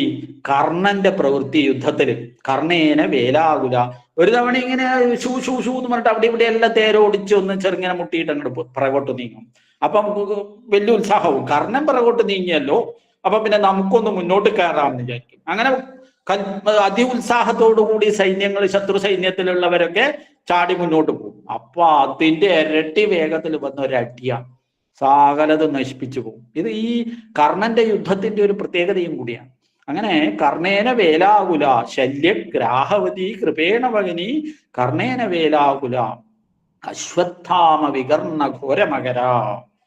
അപ്പം അശ്വത്ഥാമാവും വികർണനുമാകുന്ന ഉഗ്ര മകരങ്ങള്, അതും മകരങ്ങൾ എന്ന് പറഞ്ഞാൽ മകര മത്സ്യങ്ങൾ എന്നും വ്യാഖ്യാനിക്കാം, മുതല എന്നും പറയാം. മകര മത്സ്യങ്ങളെ നമ്മളൊന്നും കണ്ടിട്ടില്ല, മുതലകളാണ്. അപ്പൊ ഈ ചീങ്കണ്ണിയും മുതലയാണ് രണ്ടും മനസ്സിലായിക്കോളൂ. അതെങ്ങനെയാന്ന് ചോദിച്ചാൽ മുതലയുടെ ഒരു സ്വഭാവം നമുക്കറിയാം. അത് കടിച്ചു കഴിഞ്ഞാൽ പിന്നെ ആ പിടിവിടാൻ എളുപ്പമല്ല എന്നാ പറയാം. അങ്ങനെയാണല്ലോ ഗജേന്ദ്രമോക്ഷത്തിൽ നമ്മൾ കണ്ടതല്ലേ? എത്രയോ കാലം പരിശ്രമിച്ചിട്ട് പോലും ഈ മുതലയുടെ കടി കാലിന്ന് ഇളക്കാൻ ആനകൾക്കും സാധിച്ചില്ല, ഗജേന്ദ്രനും സാധിച്ചില്ല എന്നാണ് ഞാൻ പറഞ്ഞത്. പ്രത്യേകം ശ്രദ്ധിച്ചോളാം. അപ്പൊ ഇതാണ് ആ മുതലയുടെ പ്രത്യേകത. അങ്ങനെയുള്ള ആളാണ് ശല്യഗ്രാഹവതി കൃപേണ വഹനി കർണേന വേലാകുല അശ്വത്ഥാമ വികർണ ഘോരമകര. ഘോരങ്ങളായ മകരങ്ങള് ആണ് അശ്വത്ഥാമാവും വികർണനും. അശ്വത്ഥമാവ് എന്ന് പറഞ്ഞാല് ദ്രോണന്റെ പുത്രനാണ്. വികർണൻ എന്ന് പറഞ്ഞാല് കൗരവന്മാരിൽ ഒരാളാണ്. ദുര്യോധനാവർത്തിനി. ഇതില് ദുര്യോധനന്റെ ഡ്യൂട്ടി എന്താണ്? എന്താണ് അദ്ദേഹത്തിന്, ഏതിന് സമാനനാണ് ദുര്യോധനൻ എന്ന് പറയുകയാണ്. അപ്പൊ പറയുന്നു ദുര്യോധനൻ എന്ന് പറയുന്നത് ആവർത്തനീയാണ്, ആവർത്തിക്കുന്നതാണ്. ചുഴി, നദിയിൽ ചുഴി ഉണ്ടെങ്കിൽ പിന്നെ ചോദിക്കുകയും വേണ്ടല്ലോ. ഈ കല്ലും മുതലയും ഒക്കെയുള്ള അതിഗംഭീരമായ ഒരു നദിയിൽ ചുഴിയും കൂടെ പെട്ടാലുള്ള അവസ്ഥ ആലോചിച്ച് നോക്ക്. എന്താ ചുഴി എന്ന് പറഞ്ഞാല്, ആ ചുഴിയിൽ നമ്മൾ പെട്ടുപോയാൽ അതിങ്ങനെ കറങ്ങി കറങ്ങി കറങ്ങി കറങ്ങി താഴോട്ടേ പോകുള്ളൂ, അവിടുന്ന് പിന്നെ മുകളിലോട്ട് വരാൻ പറ്റില്ല, തീർന്നു. അങ്ങനെയാ പറ്റിയത് ഇവിടെ കർണൻ പറ്റിയത് അങ്ങനെയല്ലേ. കർണന് അംഗരാജ്യം കൊടുത്തപ്പോഴ് കർണന് വാങ്ങിയതിനോടുള്ള പ്രത്യുപകാരം കാണിക്കാൻ വേണ്ടി ദുര്യോധനന്റെ സ്നേഹമാകുന്ന ചുഴിയിൽ വീണുപോയി കർണൻ. അങ്ങനെയാണ് സ്വന്തം സഹോദരങ്ങളാണ് യുധിഷ്ഠിരാദയസ്തേമേ യവീയാംസസ്തു പാണ്ഡവാഹ, യുധിഷ്ഠിരാദികളായ പാണ്ഡവന്മാര് തന്റെ യവീയന്മാരാണ്, അനുജന്മാരാണെന്ന് അറിഞ്ഞിട്ട് കൂടി കർണന് ഈ ദുര്യോധനനാകുന്ന ആവർത്തത്തിൽ നിന്ന്, ചുഴിയിൽ നിന്ന് രക്ഷപ്പെടാൻ സാധിച്ചിട്ടില്ല. അതുകൊണ്ടാണ് ദുര്യോധനാവർത്തിനി. അങ്ങനെയുള്ള ദുര്യോധനൻ എന്ന ആവർത്തത്തോടു കൂടിയതാണ് ഈ നദി എന്ന് പറയാം. ദുര്യോധനാവർത്തിനി എന്ന് പറയാനുള്ള കാരണം അതാണ്. അപ്പോ കർണേന വേലാകുല അശ്വത്ഥാമ വികർണ ഘോരമകര ദുര്യോധനാവർത്തിനി, ഇങ്ങനെയുള്ള രണനദി സോത്തീർണാഖലു പാണ്ഡവൈ രണനദി, ഇങ്ങനെയുള്ള രണനദിയാണ് എന്ത് ഈ മഹാഭാരത യുദ്ധം എന്ന് പറയുന്നത്. ഈ യുദ്ധമാകുന്ന നദിയെ സോത്തീർണ, നന്നായിട്ട് ഉത്തീർണനം ചെയ്തിട്ടുണ്ട്, മറുകര താണ്ടിയിട്ടുണ്ട് എന്ന് പറയാണ്. ആരാണപ്പോ തോണി ഇറക്കിയത്? അതോ നീന്തിയിട്ട് പോകാൻ പറ്റില്ല, കാരണം എന്താ, മുതലകളും ഗ്രാഹവതിയും തുടങ്ങിയിട്ടുള്ള എല്ലാ സംഗതികളും അതിനകത്തുണ്ട്. അപ്പോ എങ്ങനെയാണ് അതിൽ നിന്ന് കരിങ്കല്ലും നീന്തിയിട്ടും മുങ്ങിയിട്ടും ഒന്നും പോകാൻ പറ്റില്ല, നല്ല ചുഴിയുണ്ട്, നല്ല പ്രവാഹമുണ്ട്. അപ്പൊ എന്ത് ചെയ്യും, ഒരു തോണി ഇറക്കാണ്ട് പോകാൻ നിവൃത്തിയില്ല.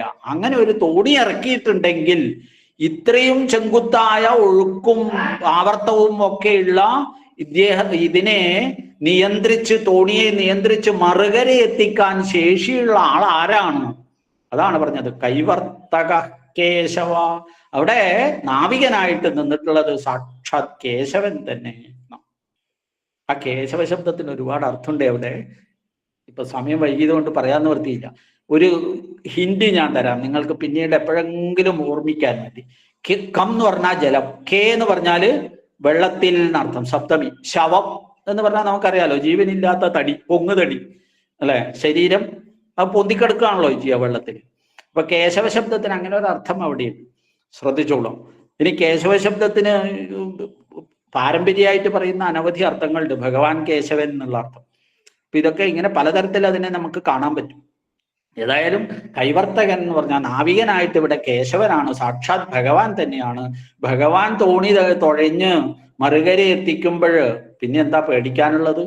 അപ്പൊ അങ്ങനെയുള്ളതായ അതിഗംഭീരമായ ഭീഷ്മദ്രോണ തട ജയദ്രഥ ജല എന്ന നിലയിലുള്ള ആ രണനദി കേശവന്റെ നേതൃത്വത്തിൽ പാണ്ഡവര് കടന്നു പോകും എന്ന അങ്ങനെയുള്ള ആ രണം ഭൂമിയിൽ വെച്ചാണ്, മഹാഭാരതത്തിന്റെ മധ്യത്തിൽ വെച്ചാണ്, മധ്യേ മഹാഭാരതം പുരാണമുനിനാവ്യാസേന ഗ്രഥിതാം.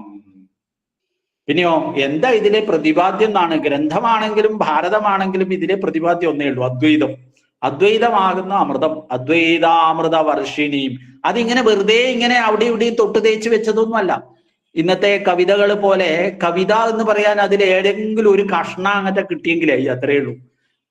നമ്മള് പിന്നെ ഹോട്ടലിലെല്ലാം പോയി ഊണ് കഴിക്കുന്ന സാമ്പാറില്ലേ, അതുപോലെ എവിടെയെങ്കിലും ഒരു കഷ്ണം കിട്ടുന്നത് പോലെയൊക്കെ. അപ്പൊ ഇത് അങ്ങനെയാണോ എന്ന് ചോദിച്ചാൽ അങ്ങനെയല്ല. അദ്വൈതാമൃത വർഷിണി, അദ്വൈതമാകുന്ന അമൃതം വർഷിക്കുകയാണ്. വർഷത്തിന്റെ പ്രത്യേകത എന്താ? അത് പാറപ്പുറത്താണ് വർഷിക്കുന്നതെന്നോ, നദിയിലാണ് വർഷിക്കുന്നതെന്നോ, കടലിലാണ് വർഷിക്കുന്നതെന്നോ, മരത്തിന്റെ മുകളിലാണ് വർഷിക്കുന്നതെന്നോ ഭേദമൊന്നുമില്ല. വാരി വിതറുകനെ. ഇവിടെ ഗീത A to Z അദ്വൈതാമൃതത്തെ പറയുന്നതാണ് എന്നർത്ഥം. അദ്വൈത സിദ്ധാന്തത്തെ കാണിച്ചു തരുന്നതാണ്, അത് വർഷിക്കുന്നതാണ്. അദ്വൈതാമൃത വർഷിണിയും ഭഗവതിയും, അത് ഭഗവതിയാണ്, ഐശ്വര്യത്തോടു കൂടിയവളാണ് ഗീത.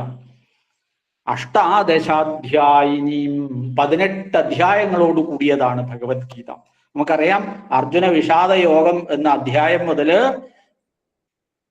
അല്ലേ 18 അധ്യായങ്ങളാണ്. 701 പദ്യങ്ങളാണ്. ഈ ഒരു പദ്യം ആദ്യം തന്നെ അന്ധനായ ധൃതരാഷ്ട്രരുടേതാണ്. അതങ്ങ് വിട്ടാൽ ബാക്കി 700 പദ്യങ്ങളാണ്. മനസ്സിലായില്ലേ? അപ്പൊ ഭഗവത്ഗീത എന്ന് പറയുന്നത് 18 അധ്യായവും 700 പദ്യങ്ങളും 701 പദ്യങ്ങളും അടങ്ങുന്നതാണ് എന്ന് പറയാം. അഷ്ടാദശാധ്യായിനിയും അദ്വൈതാമൃതവർഷിണിയും ഭഗവതിയും അഷ്ടാദശാധ്യായിനിയും അംബ ത്വാമനുസന്ധതാമി. അല്ലയോ അംബ. അംബ പറഞ്ഞ അമ്മേ എന്നർത്ഥം. ഭഗവത്ഗീതയെ അമ്മയായിട്ടാണ് നമ്മൾ കാണുന്നത്. എന്താ അമ്മക്ക് പ്രത്യേകത? അമ്മക്ക് പ്രത്യേകതയുണ്ട്. എല്ലാറ്റിലും വെച്ച് ഏറ്റവും ശ്രേഷ്ഠമായ ഒന്നാണ് നമ്മൾ അമ്മ എന്ന് പറയുന്നത്. മാതൃസങ്കല്പം എന്ന് പറയുന്നത് ഏറ്റവും പ്രത്യേകതയാണ്. അതുകൊണ്ടാണ് ശങ്കരാചാര്യര് പറഞ്ഞത് തസ്മൈ ജനന്യൈ നമഃ, ആ അമ്മയ്ക്കായിക്കൊണ്ട് നമസ്കാരം എന്ന് പറഞ്ഞത്. അങ്ങനെ അദ്വൈതാമൃത വർഷത്തെ ചൊരിയുന്നവളും അമ്മയുമായിട്ടുള്ള നമുക്ക് സ്നേഹവാത്സല്യത്തോടുകൂടി എല്ലാം പറഞ്ഞു തന്ന് നമ്മളെ കൈപിടിച്ച് വേണ്ട നിലയിൽ ഉയർത്തിക്കൊണ്ടുവരുന്ന ഒന്നാണ് ഭഗവത്ഗീത. ത്വാം അനുസന്ധതാമി. അങ്ങനെയുള്ള അല്ലയോ ഭഗവത്ഗീതയെ ഞാൻ അങ്ങയെ അനുസന്ധാനം ചെയ്യുന്നു, ഗവേഷണം ചെയ്ത് പഠിക്കുന്നു, വേണ്ട വിധത്തില് മനസ്സിലാക്കുന്നു, അനുവർത്തിക്കുന്നു, ജീവിതത്തിൽ പകർത്തി ബോധ്യപ്പെടുന്നു, അതിനെ സാക്ഷാത്കരിക്കുന്നു. ഇതാണ് അനുസന്ധാന ശബ്ദത്തിന് ഒരുപാട് അർത്ഥങ്ങൾ പറയണം. അപ്പൊ ഇങ്ങനെയുള്ള ഭഗവത്ഗീത എന്ന് പറയുകയാണ്. എന്നിട്ട് ഈ ഭഗവത്ഗീതയെ കുറിച്ച് പറയുന്ന ഓരോ അധ്യായത്തിന്റെ അവസാനത്തിലും പറയും ഓം തത്സത് ഇതി ശ്രീമദ് ഭഗവത്ഗീതാസു ഉപനിഷത്സു. ശ്രീമദ് ഭഗവത്ഗീത എന്ന് പറയുന്നത് ഉപനിഷത്തുകൾ തന്നെയാണ് എന്നാ പറയാം. ഉപനിഷത്ത് സാരസംഗ്രഹം എന്ന് ഭഗവാൻ നമ്മളോട് പറയും, ഭാഷ്യകാരൻ. അപ്പോ ശ്രീമദ് ഭഗവത്ഗീതാസു ഉപനിഷത്സു, പിന്നെയോ യോഗശാസ്ത്രം ആണ് എന്ന് പറയും, അല്ലെ? യോഗശാസ്ത്രം അതാണ്. അപ്പൊ ഇങ്ങനെ ഒരു പ്രത്യേകത ഓരോ അധ്യായം കഴിയുമ്പോഴും നമ്മളോട് പറയും ഓം തത്സേത് ശ്രീമദ് ഭഗവത്ഗീതാസു ഉപനിഷത്സു ബ്രഹ്മവിദ്യായാം യോഗശാസ്ത്രേ. ബ്രഹ്മവിദ്യയാണ് അവിടെ ഉപദേശിക്കുന്നത്, അത് യോഗശാസ്ത്രമാണ്. പിന്നെയോ അർജുന വിഷാദ യോഗം എന്ന് പറയുന്ന 1-ാമത്തെ അധ്യായം, സാഖ്യയോഗം എന്ന് പറയുന്ന 2-ാമത്തെ അധ്യായം, കർമ്മയോഗം എന്ന് പറയുന്ന 3-ാമത്തെ അധ്യായം എന്നിങ്ങനെ തുടങ്ങി 18 അധ്യായങ്ങളും ഉപസംഹരിക്കുമ്പോൾ എന്താണ് ഭഗവത്ഗീത എന്ന് പറഞ്ഞുകൊണ്ടാണ് ഇത് ഉപനിഷത്ത് തന്നെയാണ്, ഉപനിഷത്ത് തന്നെയാണ്, ഉപനിഷത്ത് സാര സർവസ്വം എന്നാണ് പറയുന്നത്, അല്ലെ? തദിദം ഗീതാശാസ്ത്രം എന്ന് പറഞ്ഞിട്ട് ഭഗവാൻ ഭാഷ്യകാരന്റെ ഒരു വാക്യമുണ്ട്. 8:20 ആയതുകൊണ്ട് എന്നോട് ഇവിടെ നിർത്താനാണ് പറഞ്ഞിട്ടുള്ളത്. ബാക്കി ഭാഗങ്ങൾ നമുക്ക് അടുത്ത ക്ലാസ്സുകളിൽ വേണ്ട വിധത്തിൽ ചർച്ച ചെയ്യാൻ ഇടവരട്ടെ. നമുക്കതിന് യോഗം ഉണ്ടാവട്ടെ എന്ന് മാത്രം ആശംസിച്ച് എന്നെ ശ്രവിച്ച എല്ലാവർക്കും ഒരിക്കൽ കൂടി നന്ദി പറഞ്ഞുകൊണ്ട് എൻ്റെ ഈ വാക്കുകളാകുന്ന പുഷ്പങ്ങളെ കൊണ്ട് അരയങ്കാവ് ഭഗവതിയുടെ തൃപ്പാദത്തെ സേവിക്കുവാണെന്ന് മനസ്സുകൊണ്ട് ധ്യാനിച്ച് ഉപസംഹരിക്കുന്നു. ഓം പൂർണ്ണമദഃ പൂർണ്ണമിദം പൂർണ്ണാത് പൂർണ്ണമുദച്യതേ പൂർണ്ണസ്യ പൂർണ്ണമാദായ പൂർണ്ണമേവാവശിഷ്യതേ. ഓം ശാന്തി ശാന്തി ശാന്തി. ശരി, ഈ പരിപാടിക്ക് നന്ദി പറയുന്നതിനായിട്ട് സേവാസംഘം പ്രസിഡന്റ് MM സുരേന്ദ്രനെ ക്ഷണിക്കുന്നു. എൻ്റെ പേര് സുജാത രാജഗോപാൽ. ഞാൻ കോഴിക്കോട് നിന്നാണ് ഇത് ക്ലാസ് അറ്റൻഡ് ചെയ്യുന്നത്. എൻ്റെ ജന്മനാടാണ് അരയങ്കാവ്. വളരെയധികം സന്തോഷമുണ്ട് ഇന്ന് ധ്വജപ്രതിഷ്ഠ ചടങ്ങും മറ്റുള്ള കാര്യങ്ങളും ഈ ഇതില് കാണുമ്പോൾ. അവിടെ അമ്പലത്തിൽ വന്ന് തൊഴാനോ കാര്യങ്ങൾ ചെയ്യാനോ ഒന്നും സാധിക്കുന്നില്ല. പക്ഷെ ഇങ്ങനെ ഒരു സംരംഭം, ഇങ്ങനെ ഒരു ഗ്രൂപ്പില് പാർട്ടിസിപ്പന്റ് ആവാനും ഇതെല്ലാം കേൾക്കാനും കാണാനുമുള്ള ഭാഗ്യം അരയങ്കാവ് ഭഗവതി ക്ഷേത്രത്തിൽ നിന്ന് ഈ എല്ലാ സൗകര്യങ്ങളും ഏർപ്പെടുത്തി തന്ന എല്ലാവരോടും വളരെ നന്ദിയുണ്ട്. ഇന്നത്തെ പ്രഭാഷണം കൂടുതൽ ഓൺലൈൻ ആയിക്കഴിഞ്ഞാൽ അതൊരു വളരെ നല്ല ഉപകാരമായിരിക്കും. ദൂരെ നിൽക്കുന്നവർക്ക് അത് കേൾക്കാൻ വളരെയധികം ഉപകാരമായിരിക്കും എന്നുള്ളതാണ് എൻ്റെ ഒരു എളിയ അഭ്യർത്ഥന. നന്ദി.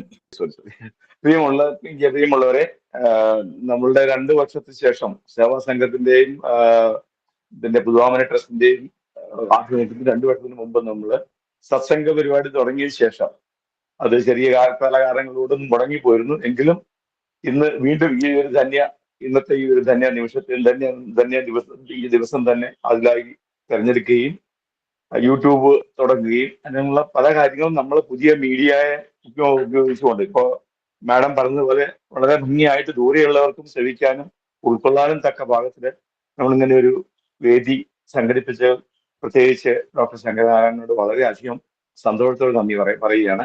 ഞാൻ എൻ്റെ ദൗത്യമായിട്ട് എടുക്കുകയല്ലത്, വ്യക്തിപരമായിട്ടുള്ള ഒരു നന്ദിയാണിത്. ഏതായാലും ഞാൻ എൻ്റെ ദൗത്യത്തിൽ കിടക്കുന്നു. കാരണം ഇന്നലെ 2-3 ദിവസമായിട്ട് അന്നദാനമായിട്ട് ബന്ധപ്പെട്ട് വളരെ ക്ഷീണിതനാണ്. അതുകൊണ്ട് തന്നെ ഒരു വലിയ പ്രസക്തിയൊന്നുമില്ല ഇവരുടെ പ്രഭാഷണത്തിന്. ഏതായാലും വളരെ ഭംഗിയായ രീതിയിൽ ലളിതമായിട്ട് അനുഗ്രഹീതനും പണ്ഡിതനും നല്ല പ്രഭാഷകനുമായ പ്രിയപ്പെട്ട ഈശ്വരൻ അദ്ദേഹവും കൂടാതെ നാരായണ ശർമ്മ, മറ്റ് സുഹൃത്തുക്കൾ, സഹോദരങ്ങൾ, പ്രിയപ്പെട്ടവരെല്ലാവരും പങ്കെടുക്കുന്ന ഈ ഒരു സത്സംഗ വേദിയിലേക്ക് എനിക്കിന്ന് പങ്കെടുക്കാൻ കഴിഞ്ഞതിൽ എനിക്ക് തന്നെ അരയങ്കാൽ അമ്മയോട് നന്ദി പറയുകയാണ്. ആദ്യമായിട്ട് തന്നെ ഞാൻ എൻ്റെ ദൗത്യത്തിലേക്ക് കിടക്കുന്നു.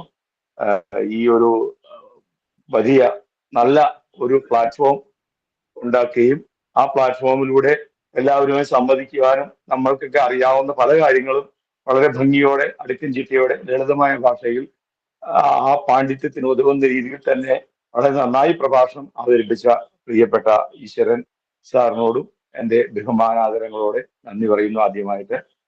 ഒപ്പം തന്നെ പ്രിയപ്പെട്ട നാരായണ ശർമ്മ, അദ്ദേഹത്തിന്റെ ഇപ്പൊ പങ്കെടുക്കാൻ എനിക്കൊന്നും സമയം വൈകിയതുകൊണ്ടായിരിക്കാം നേരിലെ ഇതിനകത്തൊരു വീഡിയോയിൽ പങ്കെടുക്കാനോ വീഡിയോ കോൺഫറൻസിൽ പങ്കെടുക്കാനോ കഴിയുന്നില്ല. എങ്കിൽ തന്നെ അദ്ദേഹത്തിനും വ്യക്തിഗതമായും സേവാസംഘത്തിന്റെ പേരിലും ഈ ഒരു സത്സംഗ വേദിയുടെ പേരിലും ഒക്കെ എൻ്റെ ഹൃദയം നിറഞ്ഞ നന്ദി പറയുകയാണ്.